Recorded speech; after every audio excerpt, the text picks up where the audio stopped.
I'm here with Gene Toomer to ask him a few questions about his novel Cain. Gene, where were you born? I was born on December 26, 1894 in Washington, D.C. What was the first book and last book you magazine wrote? before Cain, but Cain was my first actual book. My last book was a collection of my works called The Uncollected Works of American Author Gene Toomer, 1894 to 1966. I know that when Cain was first published, many African American writers revered your work, but it received little recognition from the rest of the public. Why do you think your book is still being read? At its initial release, Cain was not successful, especially its commercial success. As you stated earlier, it was taken in by black writers and poets, but it also became a driving force behind the Harlem Renaissance. During the late 60s and early 70s, the book was being revisited by many, and in 1975, Horace Liverwright reprinted it with an introduction by Darwin T. Turner, and much background on me in the actual book. Do you have any wise words to leave us with? Well, you know what? We do learn the rope of life by untying its knots. This is Shannon reporting live from Berkeley.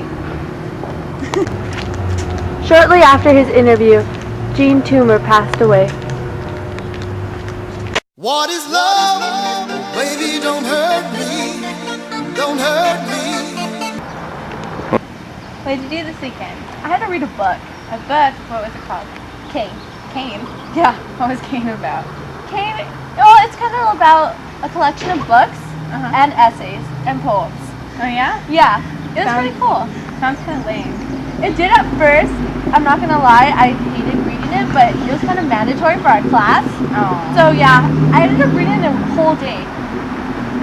All day? Yeah, just all day. Like, I was so into it that my mom was knocking on my door and I didn't even know she was knocking because I was so into it. Oh Yeah. my god. Yeah. That's so cool. I want to read it. You should. Do you have it? Yeah, let me get it. Okay. Really? Yeah, here. Cool. But you promise you have to give it back to me because I want to read it again. Again? Yeah. Okay, we'll just trade. Okay, cool. Okay.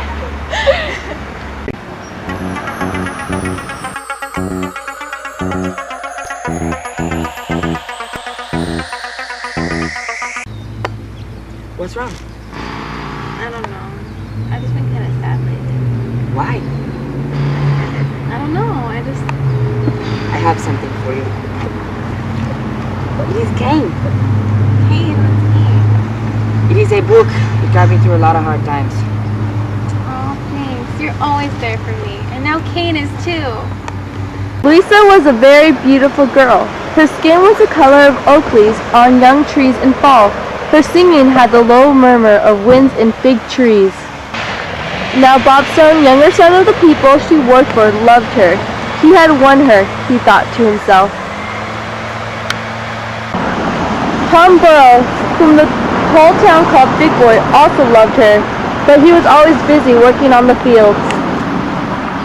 He needed to meet Bob in the cane brake, for this was not the first time they met under these circumstances. Louisa stared at the moon, thinking about Bob and Tom.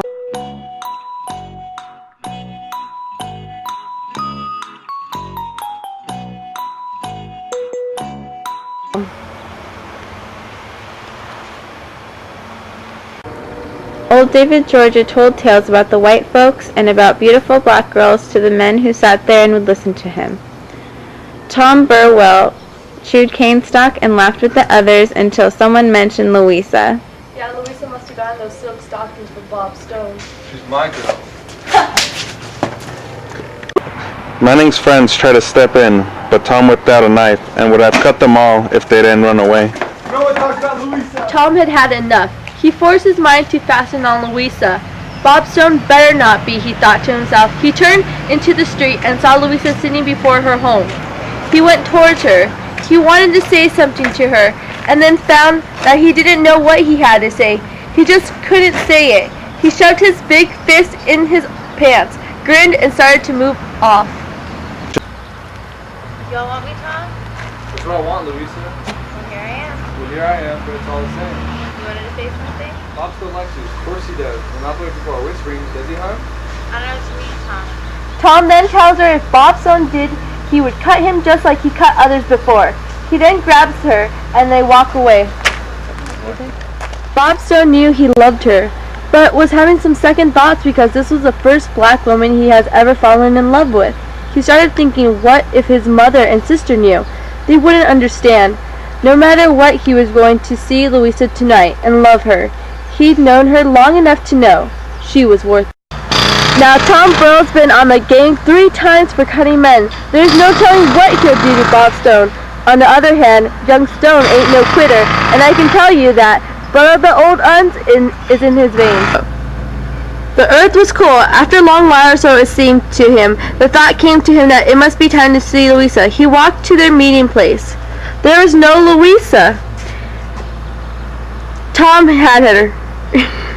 He found Tom and Louisa. Tom popped to his feet. Bob lunged at him and they began to fight. Then Tom reached in his pocket and whipped out a knife, slashed it across his throat. Bob Stone passes away slowly. Tom knew he had to run away because an angry mob was after him for what he had done to Bob Stone. Get Murder! Murder! Killer! Get him! Lynch!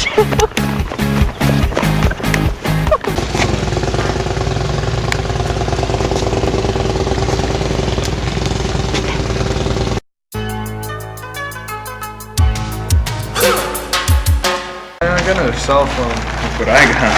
I got Kane. Aruba, Jamaica, ooh, I wanna take you. Bermuda, Bahama, come on, pretty mama. Key Largo, Montego, baby, why don't we go? Jamaica, off the Florida Keys. There's a place called Kokomo. That's where you wanna go to get away from it all. Bodies in the sand, tropical drink melting in your hand. We'll be falling in love to the rhythm of a steel drum band. Down in Kokomo, Aruba, Jamaica, ooh, I wanna take you to Bermuda, Bahama, come on, pretty mama. Key Largo, Montego, baby, why don't we go? You can play it fast and then we'll take it slow. That's where we wanna go. We gotta go. Martinique, that Montserrat mystique. We'll put out to sea. We'll perfect our chemistry. By and by